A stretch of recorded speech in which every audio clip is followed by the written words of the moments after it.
నమస్కారం. శ్రీ చదివే అమ్మ నవలను విని ఆనందిద్దాం. నన్నెవడైనా కొట్టడానికి సాహసిస్తే నేను వాడి మీదికి కత్తిలా ఎగిరి పడతాను. పళ్ళతో కొరికేస్తాను. నన్ను ఒకేసారి చంపేస్తే చంపేయనియ్యి. నువ్వు చాలా అర్భకుడివి. ఎలా దెబ్బలాడగలవు అన్నది తల్లి. ఏమైనా నేను దెబ్బలాడ్డం మానను అన్నాడు ప్యోదోర్. అతడు వెళ్ళిపోవడంతోనే మొదట్లో ఇతడే లొంగిపోతాడు అంది తల్లి. పావెల్ జవాబు చెప్పలేదు. కొన్ని నిమిషాల్లో వంటింటి తలుపు మెల్లగా తోసుకుంటూ రీబిన్ లోపలికొచ్చాడు. ఒక గ్లాసు టీ ఇవ్వండి అన్నాడు. అతడు విశాలమైన నల్లని ముఖాన్ని, నల్లటి గడ్డాన్ని, నల్లని కళ్ళను జాగ్రత్తగా పరిశీలించాడు పావెల్. నిదానమైన అతడి చూపులో ఏదో విశిష్టత ఉంది. పోతే అంటూ మధ్యలో ఆగిపోయిన సంభాషణను మళ్ళీ సాగించుతున్నట్లు అన్నాడు. నీతో మనసు విప్పి కొన్ని విషయాలు మాట్లాడాలి. కొంతకాలం నుంచి నిన్ను కనిపెట్టి చూస్తున్నాను. ఇంచుమించు మీ ఇంటి పొరుగునే ఉంటున్నాను. మీ ఇంటికి చాలామంది వస్తూ పోతుండడం గుర్తించాను. మాటలు బరువుగానే పడుతున్నా, బాగా ఆలోచించి మాట్లాడుతున్నా. వాగ్ధోరణి ధారాళంగా నడిచింది. మాట్లాడేటప్పుడు చామన ఛాయ చేత్తో గడ్డం సవరించుకుంటూ పావెల్ కేసి తదేకంగా చూస్తుండేవాడు. జనం నిన్ను గురించి చెప్పుకోవడం మొదలెట్టారు.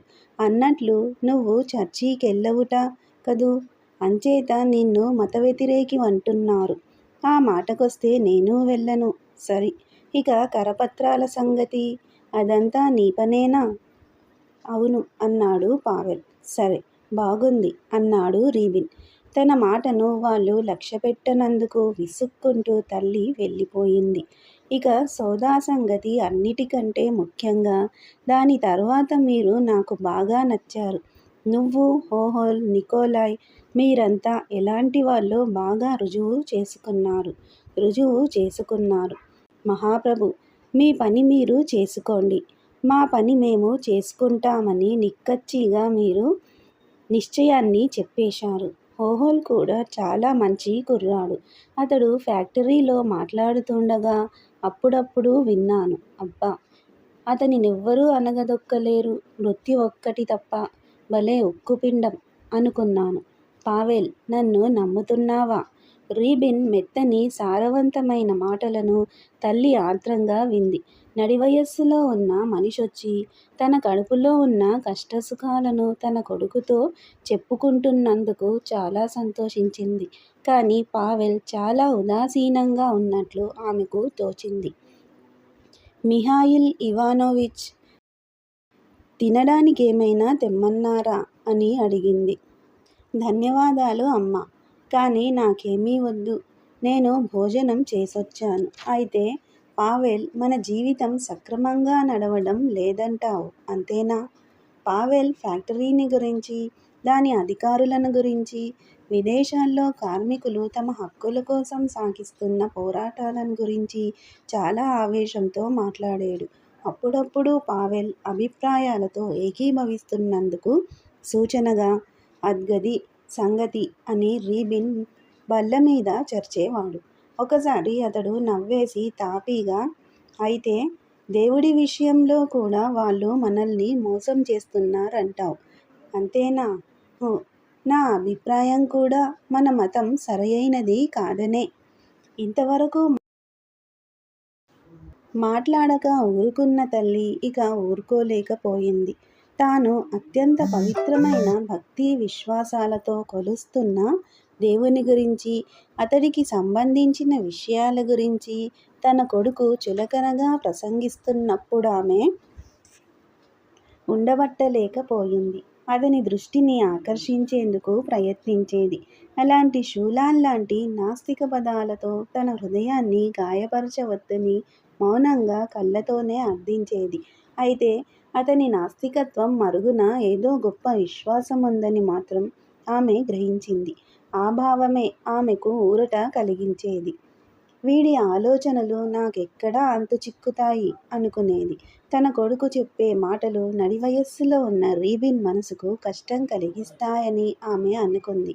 కానీ అతడు నిస్సంకోచంగా పావెల్నడిగి ప్రశ్నను వినేసరికి ఒక ఆగలేకపోయింది. దేవుణ్ణి గురించి మాట్లాడేటప్పుడు కాస్త జాగ్రత్తగా ఉండండి అని దీర్ఘమైన ఊర్పు తీసింది. పావెల్ మళ్ళీ అందుకున్నాడు. మీరు నమ్మే దయామయుడైన దేవుణ్ణి గురించి కాదమ్మా నేను మాట్లాడుతున్నది. మతగురువులు ఏ దేవుని పేరు చెప్పి మనలను బెదిరిస్తుంటారో ఆ దేవుణ్ణి మనకొక దుడ్డుకర్రలా చూపించి బెదురుపెట్టి కొద్దిమంది అధికార్ల నిర్ణయాలను మనలను తలొగ్గేటట్లు చేస్తారో ఆ దేవుణ్ణి గురించే చెప్పాను. అది సంగతి అంటూ రీబిన్ బల్లచరిచి, వాళ్ళు దొంగదేవుడిని మనమీద రుద్దేరు. దొరికిన ఆయుధాన్నల్లా చేత్తో పుచ్చుకొని మనతో పోరాడుతారు. అతడు మాట్లాడ్డమైతే మృదువుగానే మాట్లాడాడు. కాని అతడు మాట్లాడిన ప్రతి మాట తల్లికొక సమ్మెట దెబ్బలా తాకింది. నే వెళ్ళిపోతున్నా. ఇలాంటి సంభాషణను వినడానికి నాకు శక్తి చాలదు అని తలూపుతూ గబాలున వంటిట్లో కెళ్ళిపోయింది. కానీ అతడు తొణుకు బెనుకు లేకుండా గాఢమైన విశ్వాసంతో మాట్లాడుతూనే ఉన్నాడు. పవిత్ర స్థలాన్ని ఖాళీగా ఉంచకూడదు. మానవుని హృదయంలో భగవంతుడుండే చోటు అతి మిత్తనైనది. దానిని కోసిపారేస్తే అక్కడ పెద్ద పుండైపోతుంది. పావెల్, మనమొక కొత్త మతాన్ని లేవదీయాలి. మానవునికి మిత్రుడైన దేవుడిని సృష్టించాలి. అంతే. ఒకనాడు పావెల్ ఇంట్లో అంతా సమావేశమై ఉండగా వారందర్నీ తన నల్లని కళ్ళతో సమీక్షించి చిరచిరలాడుతూ ఇలా చెప్పాడు. విషయాలను మనం ఇప్పుడు ఉన్నవి ఉన్నట్లు మాట్లాడుకోవాలి. ముందు ఎలా జరగాలో కాదు. ముందు ఏమి కాబోతుందో ఎవరికి తెలుసు? ప్రజలకు స్వేచ్ఛంటూ లభిస్తే వాళ్ళకేది మంచిదో వాళ్ళే నిర్ణయించుకుంటారు. వాళ్ళడగకుండానే వాళ్ళ బుర్రలోకి చాలా సంగతులను కూరేయడం జరిగింది. ఇక వాళ్ళంతట వాళ్ళే ఆలోచించుకోవలసిన సమయం వచ్చేసింది. ఒకప్పుడు వాళ్ళు ఈ జీవిత విధానాన్ని, ఈ చదువును కూడా త్రోసిరాజంటే అనవచ్చు. చర్చిలోని దేవుడిలాగే ఇవి కూడా వాళ్ళకి శత్రువులుగా తోచవచ్చు. పుస్తకాలను వాళ్ళ ఎదుట పడేయండి. వాళ్ళ సమస్యల్ని వాళ్ళే పరిష్కరించుకుంటారు. అదే అసలు సంగతి. రీబిన్, పావెల్ ఇద్దరు మాత్రమే ఉన్నప్పుడు వాళ్ళు అంతులేకుండా చర్చించుకుంటూ ఉండేవారు. కానీ ఎప్పుడూ శాంతాన్ని కోల్పోయేవాళ్ళు కారు. తల్లి వాళ్ళ మాటలను చాలా ఆసక్తిగా వినేది. వాళ్ళు మాట్లాడుకునే ప్రతి మాటని అవగాహన చేసుకునేందుకు ప్రయత్నించేది. పేటలోని జనమందరి దృష్టి వ్లాసోవ్ల చిన్న ఇంటి మీద పడింది. కొందరా ఇంటి వ్యవహారాలను అనుమానంతో చూస్తూ వచ్చారు. కొందరు అకారణమైన శత్రుత్వం వహించారు. కొందరు అక్కడేదో మంచి జరుగుతోందనే నమ్మకంతో పరిశీలిస్తూ వచ్చారు. క్రమక్రమంగా జనం శ్రద్ధాసక్తులతోనూ అచంచల విశ్వాసంతోనూ పనిచేస్తుండే ఈ యువకుని గౌరవించడం మొదలెట్టారు. అతడు తన చుట్టూ జరుగుతున్న విషయాలను జాగ్రత్తగా గమనించేవాడు. శ్రద్ధగా వినేవాడు. జనంలో అభిప్రాయ భేదాలు ఎప్పుడేర్పడినా వాటిని మొదలంటా పరిశీలించి ప్రజలందరినీ ఒక తాటిమీదికి తెచ్చే సూత్రాన్ని కనుగొనేవాడు. అంచేత జనానికి పావెల్ ఎడల భక్తి విశ్వాసాలు కుదిరేయి. ముఖ్యంగా గుంటకోపెక్కు సంఘటన జరిగిన తరువాత పావెల్ పలుకుబడి, ప్రతిష్ఠ బాగా పెరిగాయి. ఆ కథ ఇది.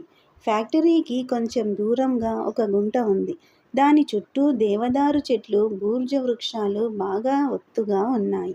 ఇంచుమించు ఫ్యాక్టరీ చుట్టూ ఒక గుంట ఆవరించి కుళ్ళుకంపు కొడుతుండేది. వేసవికాలంలో నీరు పసరెక్కిపోయి పచ్చటి పొగ పైకి లేచేది. దాని మీద నుంచి దోమలు మేఘాల్లా పైకి లేచేవి. అందువల్ల పేటంతా జ్వరాలతో బాధపడేవాళ్ళు.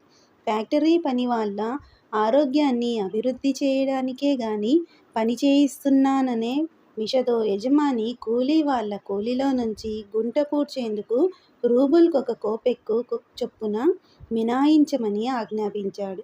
కోపెక్కు మినహాయింపు ఉత్తర్వును కొత్త డైరెక్టరు ఫ్యాక్టరీ నోటీసు బోర్డులో పెట్టించిన శనివారం నాడు ఒంట్లో బాగుండకపోవడం చేత పావెల్ పనిలోకెళ్ళలేదు. అంచేత దాని సంగతి అతనికేమీ తెలియలేదు.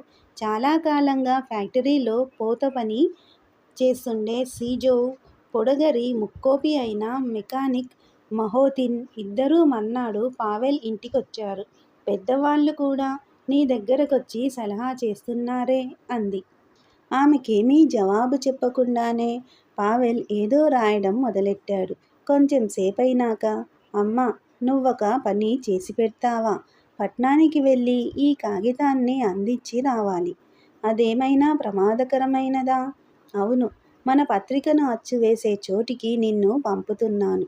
ఏమైనా సరే, వచ్చే సంచికలో గుంట కోపెక్కు కథ అచ్చు కావాలి.